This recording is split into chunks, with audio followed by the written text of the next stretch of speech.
wraps all the benefits of total body care, including massage and total body stretch, customizable facials, and advanced skincare services, including microderm infusion and chemical peels. Share the gift of wellness and help everybody on your list be their very best. Receive a voucher for 2 free enhancements when you purchase $100 in Massage Envy gift cards. Massage Envy, making the best of every body. See locations for details. Offer ends December 31st. Voucher valid until March 31st, 2019.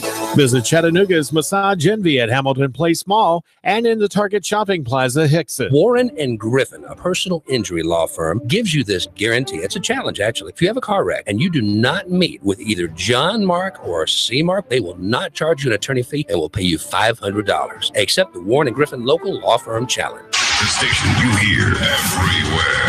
Cougar Radio 92.7.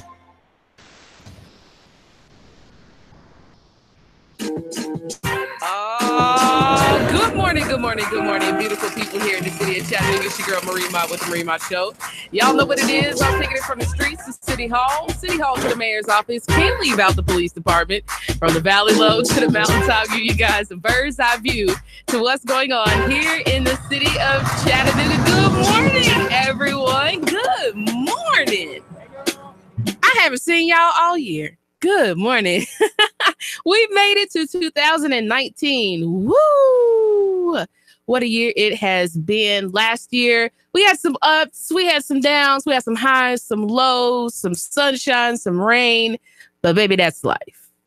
You know, sometimes you need, I put up a post the other day that said, no flowers, no rain, no flowers.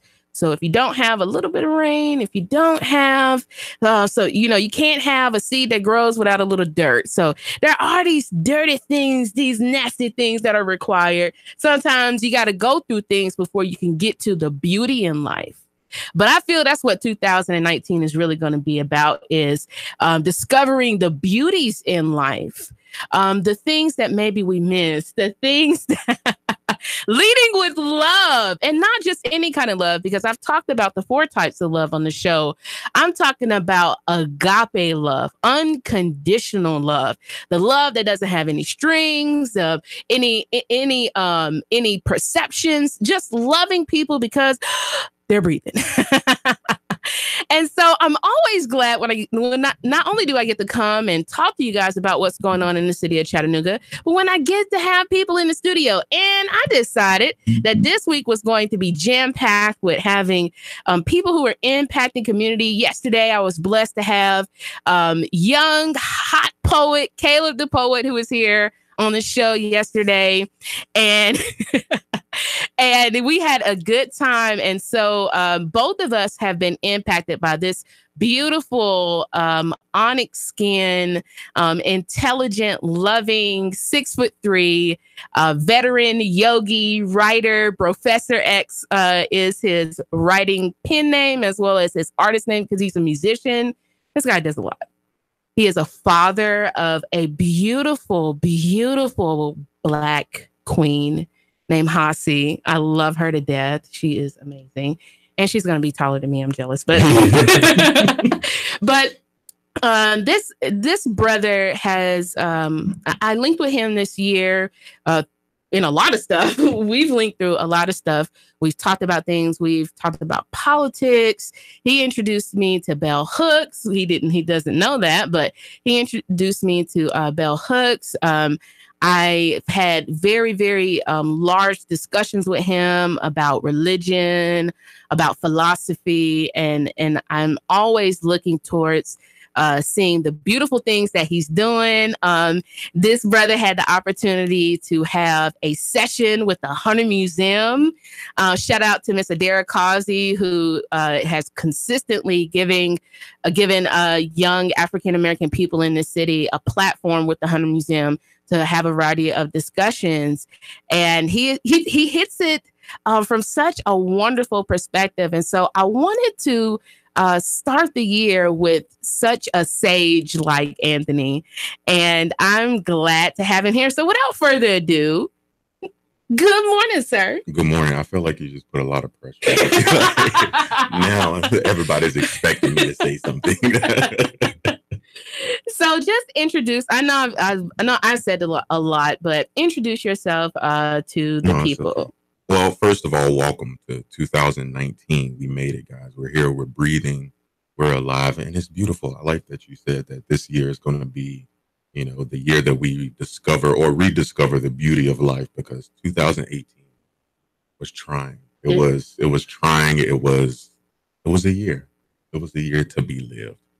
But yeah, I'm Anthony Wiley. I go by Professor X. You can call me bro if it's easier on the tongue. You can just call me bro. I'm from Chattanooga, Tennessee. I went to Turner High School. After that, I went to Alabama State, made some mistakes, learned from those, went into the Navy, and I recently moved back to Chattanooga this past May. And since I've been back, I've hit the ground running, making connections, just trying to bring mindfulness, meditation, the beauty of life to our community, connecting with great people like Marie, and yeah, always moving forward. So one of the things that you just don't know, you've exposed me to a lot, even in just the short time of being connected with you. So we had the State of the People's Address. If you remember, I was mad nervous. I only had 5 minutes, but I was mad nervous. I'm introverted and people still do not believe that, but I am. And this brother was like, Marie, let's meditate. And I'm like, what? Because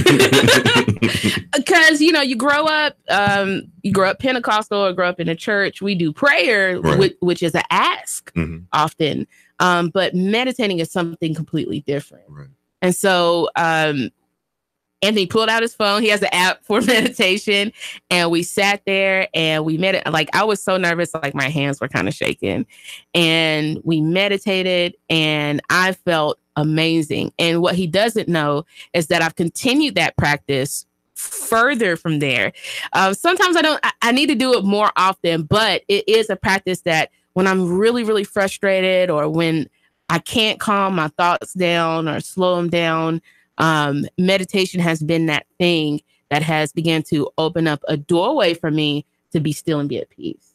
Yeah, well, meditation, sometimes I don't meditate as much as I should, or as long as I should, but it's always there when you need it, so don't ever beat yourself up because you're not keeping up with the practice. Life happens, stuff happens, you're always busy, but whenever you need it, it's easy to just sit down, stop doing what you're doing, and pick up the practice.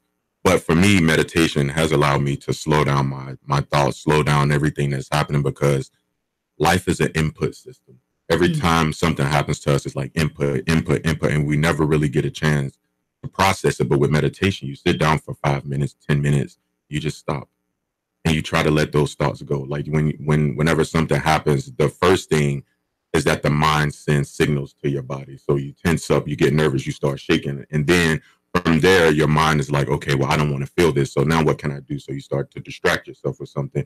Maybe you pick up a coping technique, something that's not healthy, or you just go, you start to react. But meditation it's like a filter. It slows it down so you can say, okay, this is what I'm feeling.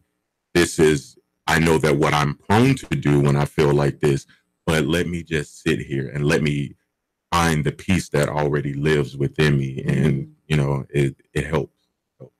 I'm happy that you kept up with the practice. Absolutely. Oh, man. First of all, I'm just grateful that I've been able to meet different. So one of the things that happens a lot is that people of color get grouped. All Black people are just the same. All black people are the same. And the beauty in, that's right, mama, this is your sunshine. The beauty of people of color is that we're very, very, very diverse. Absolutely. And so it's been amazing to be able to be exposed to just things that I didn't know, practices and thought processes and things. We had an hour discussion on Facebook about religion. Oh, yeah. And that was great. I loved I love every time I get to sit down with you, because I always walk away with something to think about or something to research. Yeah. So why do you think that, in particular for marginalized people and just people in general, why do you think that it's important for them to practice meditation and for them to embrace the peace and the quietness within that sometimes we don't recognize? Look, being in America as a marginalized person or an underrepresented person, it's a very traumatic experience. You know, you have so much, as I said earlier, you have this input system, whether you turn on the TV, whether you're in school learning, you hear about all of this trauma. And we know that trauma exists in our DNA. It's passed down. Like epigenetics is passed down in your DNA. Like you're reacting to things, or you're dealing with something that you might not have experienced, but your great-great-grandmother might have experienced. And so those triggers are still there. Or it could be spiritual, because I believe DNA is passed down spiritually. Like these traumatic experiences, they follow us. And because we exist in a state of survival, like I remember we were talking before we went to go meet with the mayor, you said, you was talking about Maslow's hierarchy of needs. And we live at the base level. Like we're still fighting for survival. A study just came out that Alton Park has the same lead in the water as Flint, Michigan. Like this is environmental violence. This is psychological violence, spiritual violence that we have to face on a daily basis. And we send our kids to school dealing with this, and our parents, they do the best that they can, but they don't have the resources. We go to church, and at church we're still being, the same messages are still being regurgitated, and it's not practical. It's not something that the people can feel. And so when you have a practice that you can apply and it's practical, like it's practical, you can make it tangible where the people can feel it, they can embrace it, and they can apply it to their daily lives. Meditation is that practice. And even if you are a Christian or you're a Muslim, you're a Hindu, whatever you practice, meditation is something that you can apply, that you can take your scripture, you can take, your literature or whatever have you, and you can apply it, because as a marginalized person, there's so much pain that comes with being a Black person, or being Latino or Latina. I want to be as correct as possible.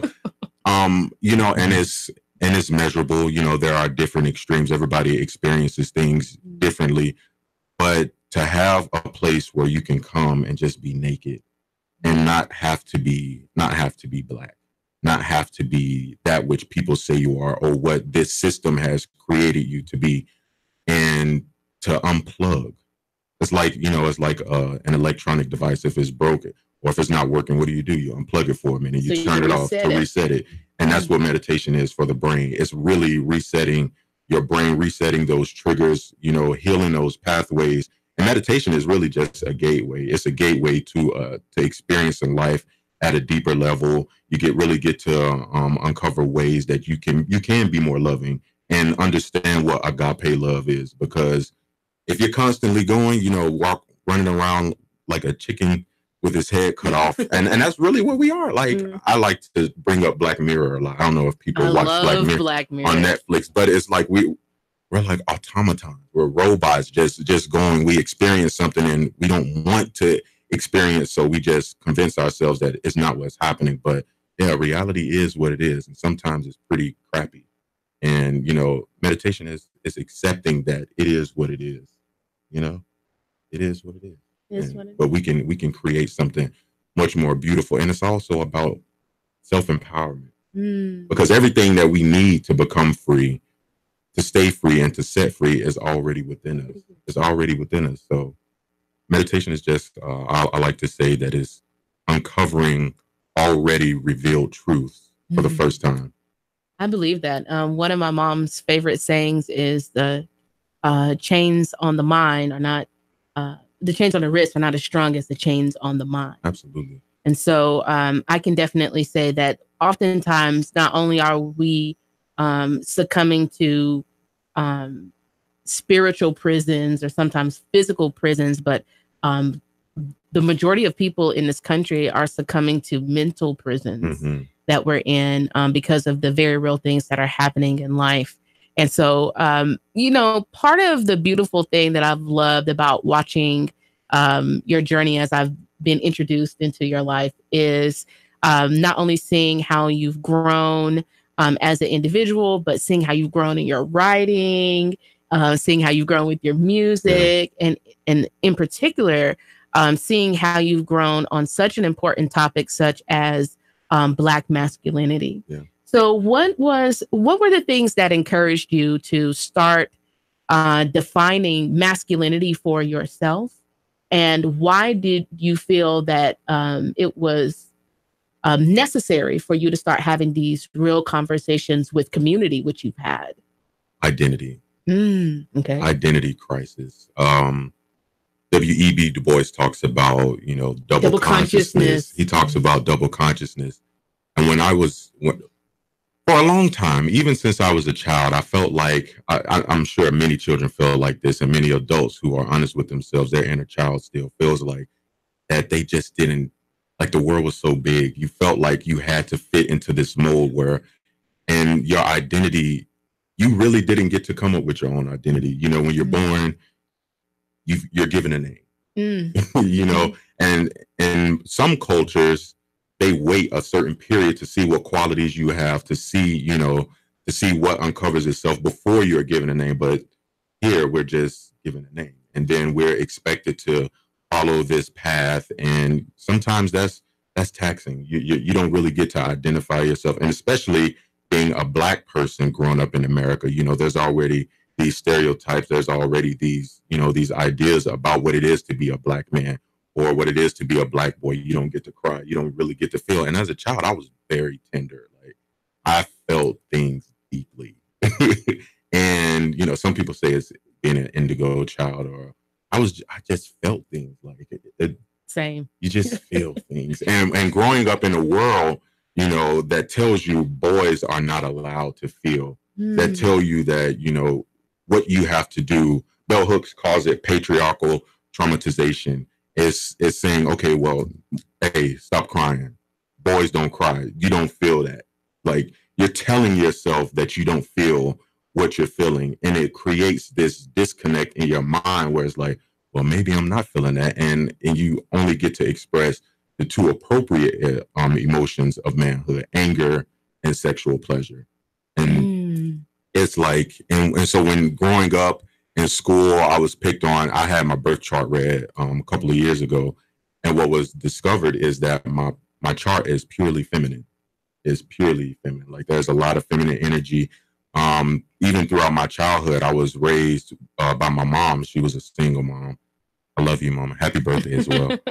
But yeah, it's a purely feminine chart. I spent a lot of time with my grandma and my aunts. I mean, my uncles were there, but I was embraced by Black women with the love of Black women. Even in the church, like, Black women was who I was around. There were Black men, but most of the time they only came in my life to discipline or to, be hard on you. Be hard on you. Hey, this is, and so, just growing up like that, you kind of develop this identity crisis. You don't really know who you are. You don't have the chance to be who you are. And that really didn't manifest until I was in the military, until I was in a white male dominated institution. And we were talking earlier, and you said the quote by James Baldwin, to be conscious in America is to constantly be in a state of rage. And when I joined the military in 2013, it was right after Trayvon Martin was murdered. And then shortly after that, Mike Brown, and then Ferguson. And there was a lot of input, and I was angry. Like, I was raging against the machine while I was in the machine. And it was hard because one of my white superiors, they came up to me and they greeted me one day as, hey, what's up, Doug? And I'm just like, dang, this what we doing? This is how it is. So, and you feel like you don't really have the voice to express yourself. Even when I was talking, you go back on my Facebook, and I was talking about racism and things like that, and I was pulled into one of the higher ups office, and it was like, somebody called you racist because of the things that you're talking about.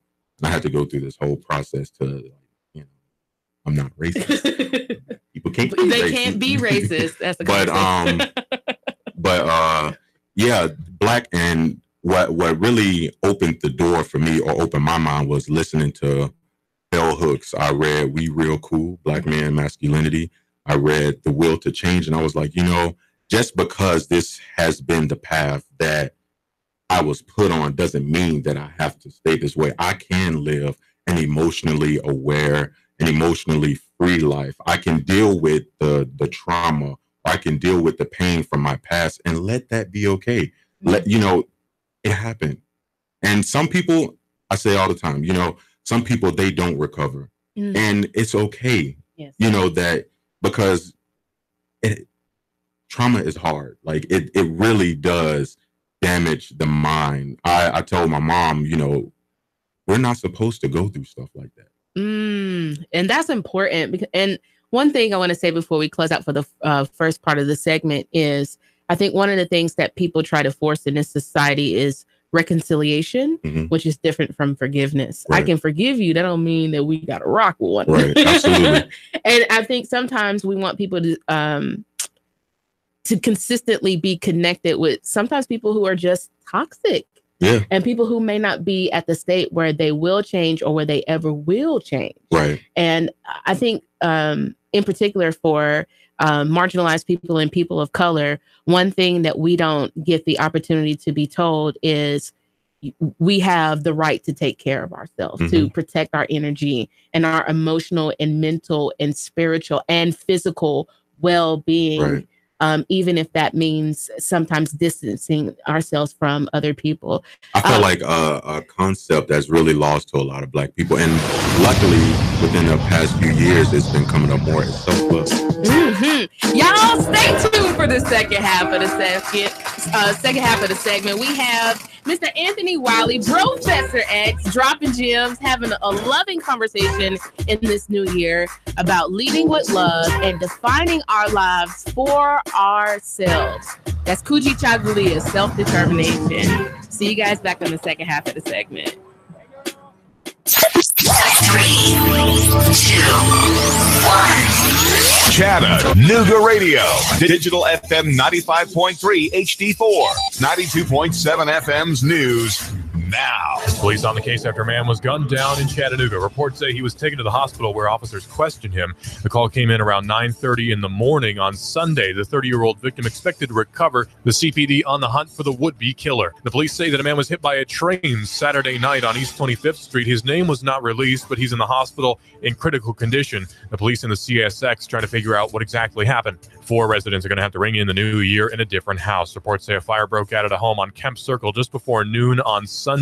Damage was extensive, estimated at around $40,000. The cause determined to be accidental. A family of 4 was displaced. Good news out of Catoosa County. A missing man was found safe after a several-day-long search. He was reported missing on the 22nd. He was found on Sunday. Russell Stroud, Chattanooga Radio News Talk 92.7 Action News now. Sean Hannity, weekday afternoons from 3 to 6 p.m. on Nooga Radio 92.7 FM. Nooga Radio 92.7. Hey folks, Jeff Stiles here, talk radio host and infamous technophobe. But I got to tell you, this Facebook Live that Nooga Radio does, it makes sense to me. It really does. Now, we're at 92.7 on the FM dial, but really where you need to go is NoogaRadio.com and just do the streaming audio, 8 to 10 a.m. The first hour is mostly just me just throwing commentary in on top of the news. The second hour is me frustrating and irritating you beyond all belief. NoogaRadio.com. Don't miss it. Every weekday. Nooga Radio 92.7.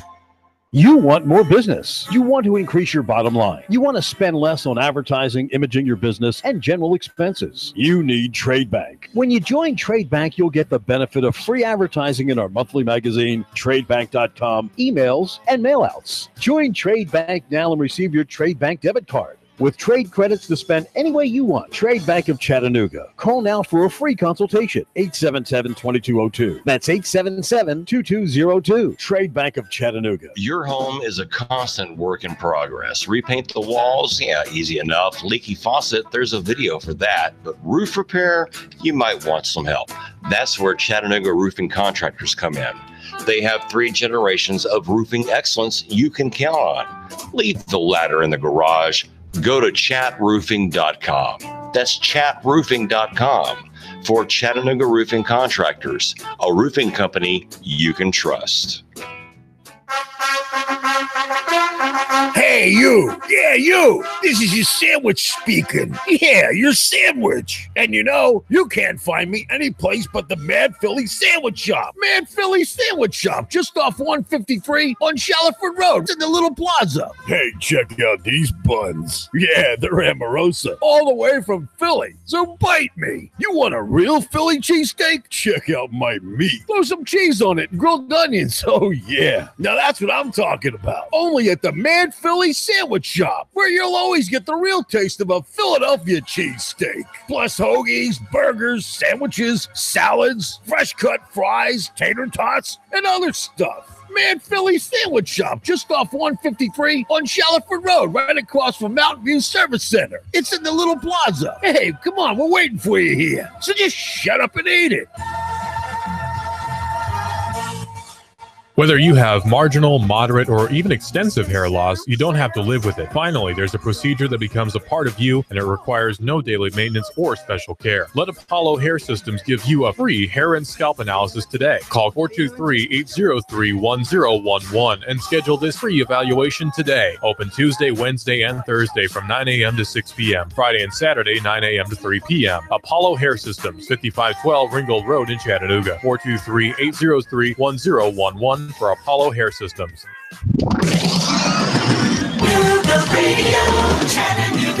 It's being dry and pleasant out there through your evening hours with partly cloudy skies. Overnight tonight, a few more clouds, lows into the lower 40s. Clouds will continue to move in Wednesday. A few late showers, highs 55 to 57. Rain likely early Thursday and again on Friday morning as well. Looking to buy or sell a home?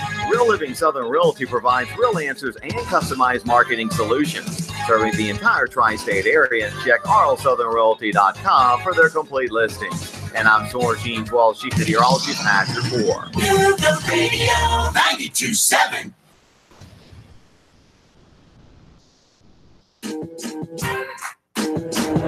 Oh, good morning, good morning, good morning. We're back for the second half of the segment, and I'm so glad because I have my brother here with me, Mr. Anthony Wiley, such a beautiful man. We were talking about his introduction into defining masculinity for himself and how he's been able to go through that process. And I'm always glad when I see that not only people are going through processes for themselves, but when they actually get out into the community, because that's a leap. Nikki Giovanni talks about all the time in her poetry, going naked.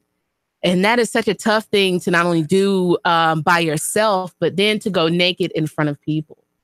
And so having those discussions, such as the discussion that you had at the Hunter Museum, one of the pages that I follow is Jason Wilson. Oh, yeah. And his book, Cry Like a Man, is, I recommend that for everybody, not just men, but you guys. Yeah. Jason Wilson is a beast. Yeah, he is. And I love even what he's doing in the community.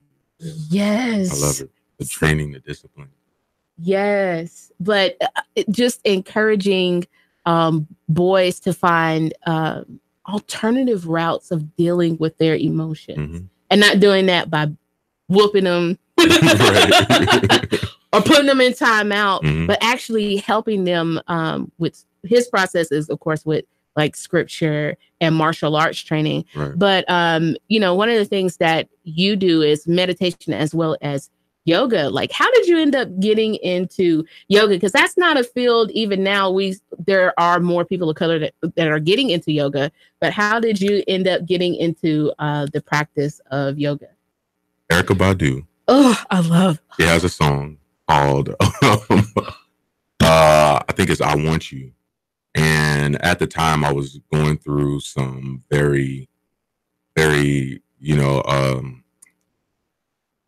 my heart was broke and I needed an outlet, and I was listening to that song, and she was like, she went into the sauna, she went to yoga. So I'm like, okay, I already go to the sauna. Tried a little yoga for me. Tried a little yoga for me. So I took up yoga. I was like, all right, so, well, let me see. And my first yoga class, I was very tense. There were some poses that I couldn't go into.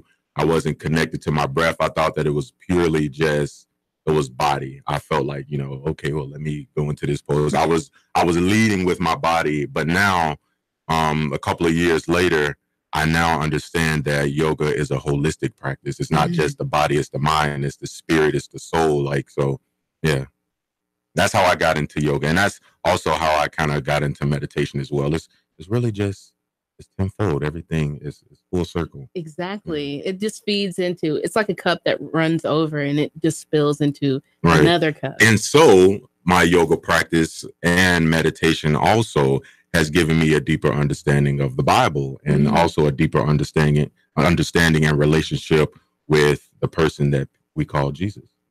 How so?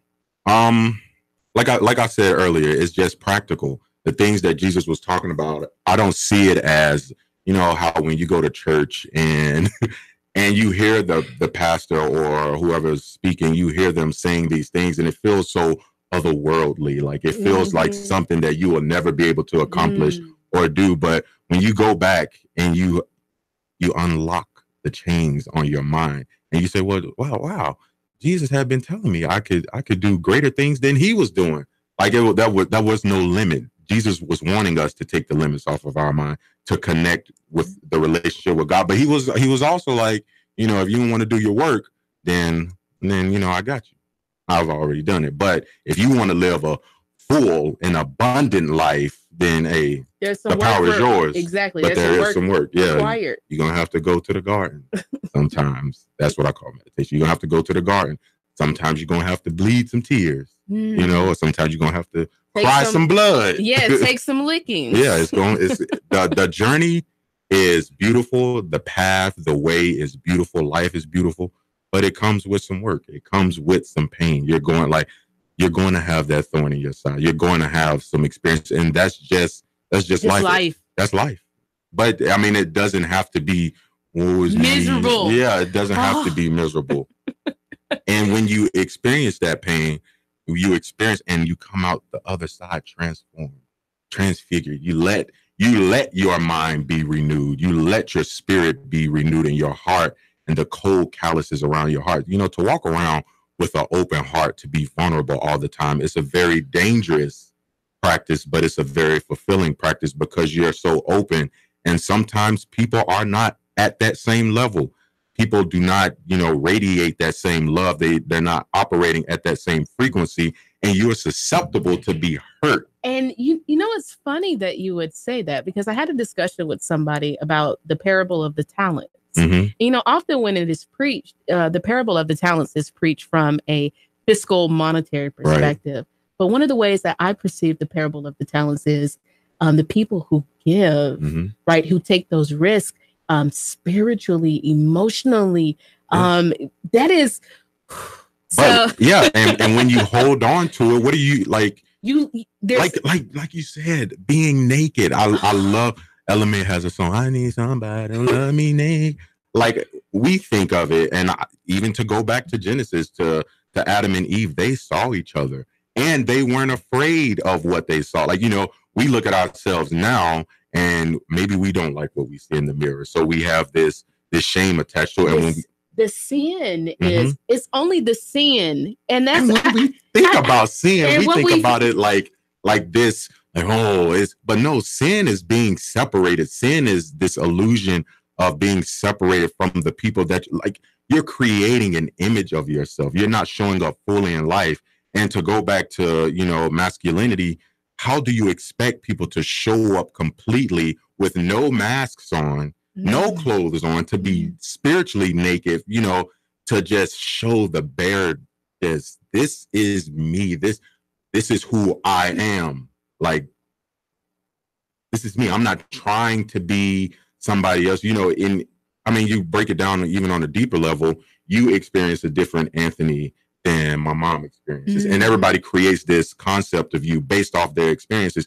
But this life that I'm living, this is who I am. Like I've gotten to a place where I can take off that self-image, that person that I thought that I needed to create or become for other people. And now I'm just like, no, like this is life, that we get one life. I want to be naked.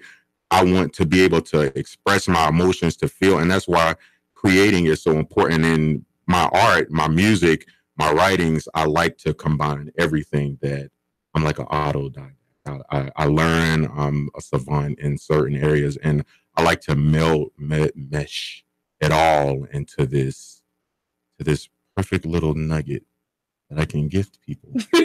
You know, because I mean, I want to make it so tangible that you can turn on a song and be like, man, wow, wake up today and find out who you are.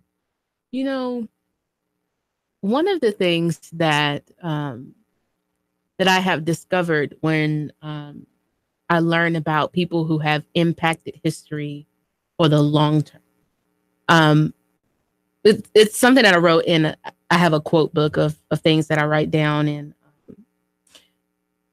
in order to live immortal, you have to give everything. And be willing to be a sacrifice is the only way that you can live immortal. Because it's not, I mean, and then when you get to a place where you see this, I mean, this is my life. I can have self-love. I can lead it how I want to lead it, but to be a vessel, to let that love flow through you so that you're not holding on to your gifts. Because if you're holding on to your gifts, you're not really, like, you're not being or doing the work that you were sent down here to do, whether that's writing, whether that's singing, whether that's cooking, whether that's cleaning, whether that's, you know, just smiling at somebody. Maybe you have a beautiful smile and your smile can free somebody just in that instant. That's how miracles work. That's how it works. Like, it's so just otherworldly. It's so beautiful, but it's so simple. Like, just being able to show, but because of trauma, because of, your mom said, because of sin, and sin is like shame, like to feel like, you know, you go to Genesis and it says after what Adam and Eve did what they did, they started to cover themselves. And they hid. They hid themselves out of shame and out of guilt. And God was like, well, who told you that you was naked? I just came to see it. Y'all was just in a garden. Like, I just gave y'all one. Now, who told you was naked? What you hiding for? Like, what you doing? And that's what happens, like, even in relationships, when you do something that, like, you start to act totally different than who you are. You're not the person that you're not yourself.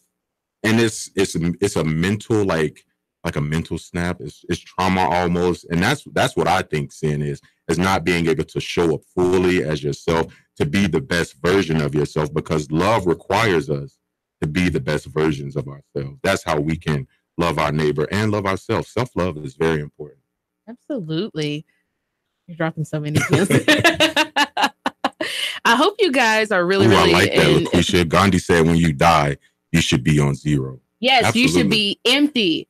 One thing I've heard preachers say quite often is the graveyard has the most potential. And that is because a lot of us, we spend the entirety of our lives trying to please people please, because we don't understand the concept of agape love. And that's something I really want to dive into in 2018 is agape love, loving people without conditions, because we get the philia, we get the storge, we get the eros for sure.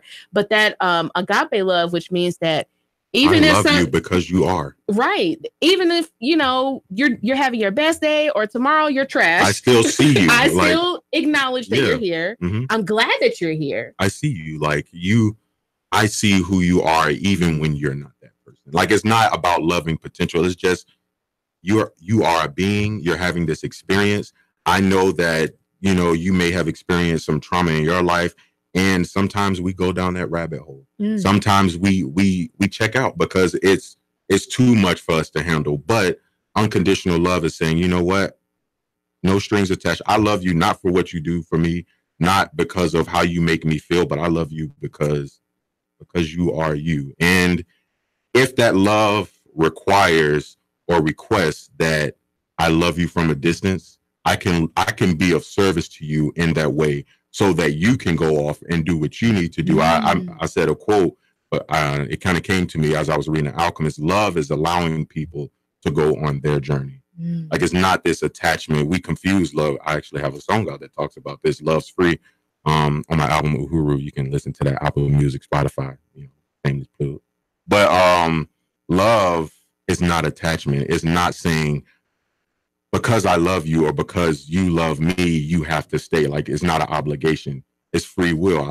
Love is a garden in which you can grow, you can bloom, you can roam. It's not a prison. You're not confined. Like, you should be willingly, I want to do this because I want to do it. I love giving you pleasure. I want to do this for you, not because I feel like I have to. It's, but it is responsible. It's so beautiful. Love is beautiful. Love is everything. Now you have an event coming up January 4th, which is Friday, correct? Yes, it is Friday. And so explain to the people this event that you have on the 4th. Okay. And what is the reason that you're having this event? So this Friday, it's really a social club for men.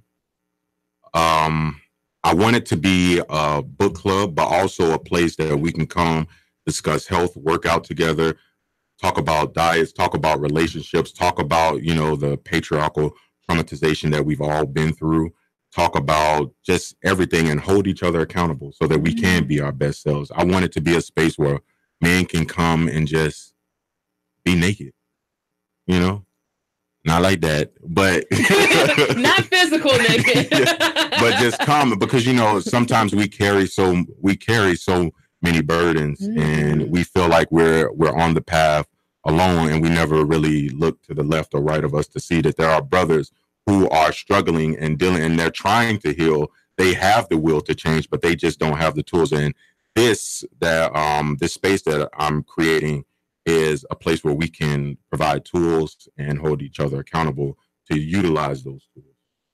And that's happening at Causeway, correct? Yes, at Causeway at 6 p.m. 6 p.m. Friday. Right. Man, so the first thing I just want to say is that, Anthony, I'm proud of you. Thank you so much. You have blossomed in just a short, I've only known you for a short period of time, but you have just blossomed into this very, very, very beautiful man. And I love the fact that sometimes the things that we experience in marginalized groups is we feel that only a few of us can make it. And that when people do make it, they never reach back. Right. And I love the fact that, you're developing and you're growing, but you haven't left out other people. Absolutely. There's a lot of people who hit me up and ask me to be their mentor, but I'm like, no, because if that's what happens, then you kind of place me on a pedestal. I don't want it to be like that. I'm your brother. Like, we can be a group of disciples. We can be a group of men that walk and hold each other accountable. And, sometimes we stumble along the way, but that doesn't mean we have to fall. If I stumble, you help me get back on the path, because the way is full of distraction. And there's a book that we're going to read that talks about these distractions. And it's really like, man, I can't wait. I'm so excited because there's so many tools and just the discipline that comes with meditation, with yoga, with whatever practice, going to the gym, training your body not to just to eat, to cope with things. Like, there's a lot of discipline that's required. And I'm not saying I'm far from perfect. I haven't been to the gym in 19 days. I got an app that tell me I haven't been to the gym in 19 days. But, it's about being aware of the places that we fall short. And Bell Hooks has a book that we're going to read, and it's beautifully titled The Will to Change. You can't change unless you want to change. You have that desire to change. And a lot of people want to change, but they don't know where to start. And what I'm saying is, and what meditation has said to me, what God has said to me is, start where you are. And I want to meet people on that level. No matter who you are, no matter what your walk has looked like, no matter what you've done, no matter what you've been through, you can be better. You can become who you are meant to be. So what are some of the things that you want to see different for Black men in 2019? A lot of times when we talk about Black men being free and emotionally aware, developing their emotional intelligence, we think that it's about wearing flower crowns and painting our nails and stuff like that. And that's just an expression to, we can break these barriers. But really, It's about the spirit. And I want Black men to walk around knowing that they are already free. And one of my classes that my African American history classes, throughout history, Black women have been leading the way. Black women have been forging the path because Black men were tore down so much to where they were fearful. We checked out. If you go back to the 60s after, Malcolm X, Martin Luther King, Medgar Evers, Black men were trying to do, and they were being killed. The government was literally killing them, assassinating them. And coming back from Vietnam, they pushed crack cocaine. Black men were having all of this pain and stuff. They were suffering from PTSD, and maybe they didn't have the funds to go to, a psychologist or somebody. So what? Hey, you got pain? What do? They dope you up. And so they put drugs into our community. Black men, they were feeling pain. They didn't know how to heal from it. They didn't know that, okay, well, these tools are available to me. So what did they do? They got on drugs, and it decimated our community. And now we have a group of Black men who are just so out of touch with reality or out of touch with themselves that they don't value life, that they don't value, genuine connection, that they can't see each other. We're literally killing ourselves. And I don't mean that like I'm killing, like we are killing ourselves. It's self-mutilation. It's we're in a bad place, but we can be better. And so, as I was saying, Black women have been leading the way, and it's not Black women's work to heal Black men. It's Black men's job to heal Black men, to take, and so when we take on that responsibility and become better fathers, better husbands, better brothers to each other, better people to ourselves, like that requires a lot of work. And to be able to do that, we got to do like Black women did a couple of years ago. Hey, I'm finna glow up. I'm finna self-love. I was going on a journey. I was seeing a lot of posts from Black women, and they were owning their stuff, like the places where they fell short, the things that they were doing where, it might have been considered toxic. They were owning it, and they were like, this is who I've been. This is who I've been, but this is not who I have to stay. So, and that's what I want for Black men. And so plug all of your social media in these last couple of seconds. Professor X, BROPHESORX. That's on Twitter. That's on Instagram. That's on Spotify, Apple Music, Tidal, anywhere you want to follow me. You can also follow my blog at www.professor.com. Thank you. January the 4th, Causeway at 6 p.m. Yes. Meet Mr. Wiley there and not only get free, but stay free. And then set free. Let's get it. I love you guys. And guess what? It's absolutely nothing that you can do about it. See you back tomorrow on the Marie Mott Show. So. 3, 2, 1. Chattanooga Radio. Digital FM 95.3 HD4. 92.7 FM's news now. Police on the case after a man was gunned down in Chattanooga. Reports say he was taken to the hospital where officers questioned him. The call came in around 9:30 in the morning on Sunday. The 30-year-old victim expected to recover. The CPD on the hunt for the would-be killer. The police say that a man was hit by a train Saturday night on East 25th Street. His name was not released, but he's in the hospital in critical condition. The police and the CSX trying to figure out what exactly happened. 4 residents are going to have to ring in the new year in a different house. Reports say a fire broke out at a home on Kemp Circle just before noon on Sunday. Damage was extensive, estimated at around $40,000. The cause determined to be accidental. A family of 4 was displaced. Good news out of Catoosa County. A missing man was found safe after a several-day-long search. He was reported missing on the 22nd. He was found on Sunday. Russell Stroud, Chattanooga Radio News Talk 92.7 Action News now. Chattanooga Morning News with Russ and Val. Weekdays from 6 to 9 a.m. on Nooga Radio. 92.7 FM. If you could wish for anything this Christmas, what would you wish for? Well, a Saudi Daisy family wished that $25,000 in credit card debt would disappear. Well, guess who got an early Christmas present? Listen up, y'all. I'm Ben Phillips with Home Rate Mortgage. I'm in the business of saving people money. And if you want to save money around Christmas time, pick that cell phone up right now. 805-9100. You're not going to believe how much you can save. Home Rate Mortgage just cleaned an installation manager's chimney, ridding his family of $25,000 in credit cards right before Santa delivers presents. The best part is Santa's going to be a little more merrier this Christmas because this Saudi Daisy family is saving